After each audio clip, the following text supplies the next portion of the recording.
অনুষ্ঠানে আমরা যাচ্ছি। আমি আমার আজকের এই এজিএম এর সম্মানিত সভাপতি আবুল কালাম আজাদ ভাইয়ের কাছে অনুমতি প্রার্থনা করছি। Thank you. আজকের এজিএম এর সম্মানিত সভাপতি দীর্ঘদিনের যে এসেছেন তারা যেন ঠিক সময় ঠিক জায়গায় ফ্যামিলির কাছে পৌঁছতে পারে সেই দোয়া করি এবং এই অনুষ্ঠানের সার্থকতা কামনা করছি। আর আমাদের পক্ষ থেকে যদি কিছু করণীয় থাকে, উপর দাঁড়িয়ে নৃত্য করেছে, যারা তাদের এই লাশের মিছিলকে লম্বা করেছে, যারা নেতৃত্ব দিয়েছে, তাদের কাউকে কিন্তু আমরা এই বাড়ির কমিটি দেখতে চাই।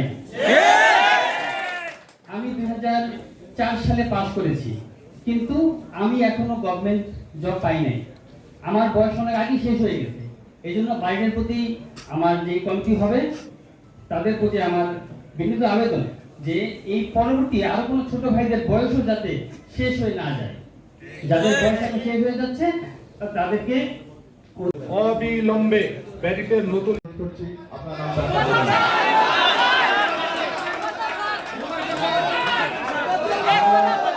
আমরা একটি নাম পেয়েছি, সেটা হচ্ছে মুফাজ্জল হোসেন।